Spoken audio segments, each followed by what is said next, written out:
I feel all these mixed emotions. What do you feel? Just devastated, lost. Like a piece of my heart just died, and I don't think I'm ever gonna get it back. Yes, the actual. There are no words. Family members, a police department, and an entire community mourn a hero killed in the line of duty. Thank you for joining us. I'm Cynthia Seguirre. I'm John McKay. All day long, prayers and support have been pouring in for a Richardson police officer, and you can see those. That's going to be them at the bottom of your screen. They're scrolling right now for you to look at. Want to take a live look at the apartment complex off Renner Road, where officers are working nearly 24 hours after their brother lost his life. Officer David Sherrard was responding to a disturbance call when a suspect shot him. Officers also found Renee Gamaz, a resident at that complex, dead inside an apartment. And now to the suspect, 26-year-old Brandon McCall, a man with a criminal record and a history of mental illness. Tonight, the Richardson community is struggling to make sense of this all. Let's get to Jason Wheeler live at the police department. Jason, walk us through exactly what happened.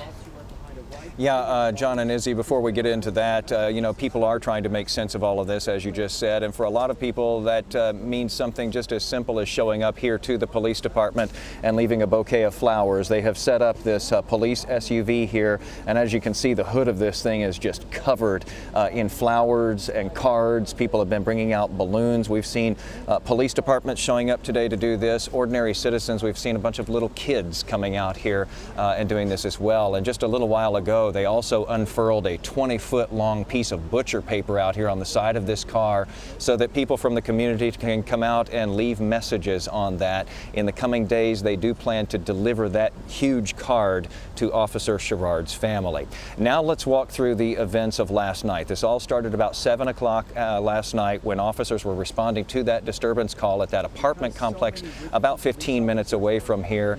And when they arrived there on the scene, Officer Sherrard was shot in the neck. He was immediately taken out of there, rushed to the hospital, Medical City, Plano, where he later died. Meantime, police say the suspect just kept on firing shots at them.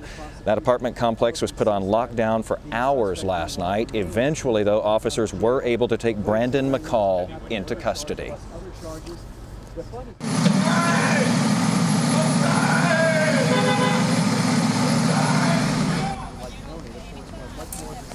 That was an eyewitness who shot some video on a cell phone there. You can hear some noise in the background. Apparently that suspect was screaming, "I'm sorry," as he was being put into the patrol car there.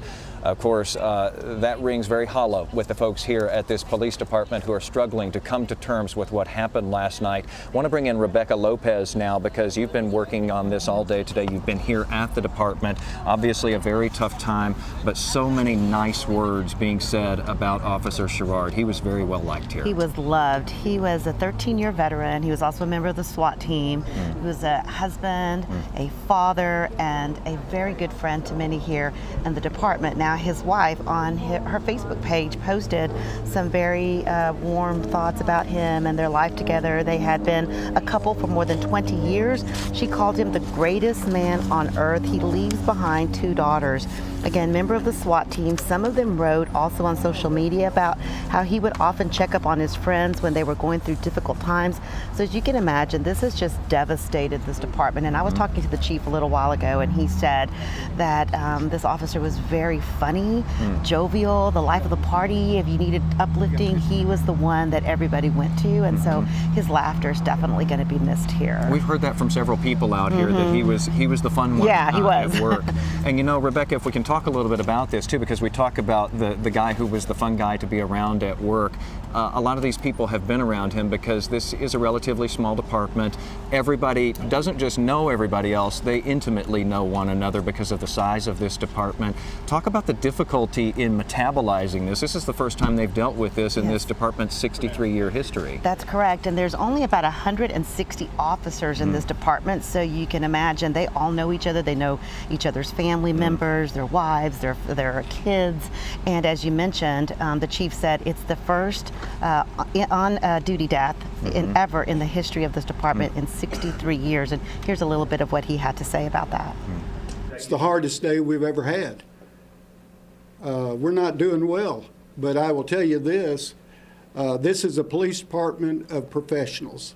And yes, it is an emotionally trying, traumatic day, but they're out there right now doing the things that they do best and serving this community.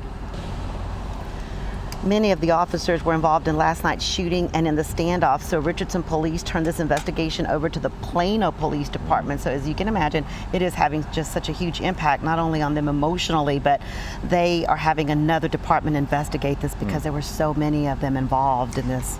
Yeah, and obviously a tough time for them, but hopefully this community really just sort of sagging in on this department right now and doing everything they can to let them know that they are loved here is helping. We've seen so many people walking in with donuts and cookies and coming here to sign this card has to mean a lot. Having covered, unfortunately, many of these in my career, I see that, the love of the community and the outpouring, and it is comforting for the officers to see that and know that there are people out there that still support them and care about them. And of course now, Rebecca, we have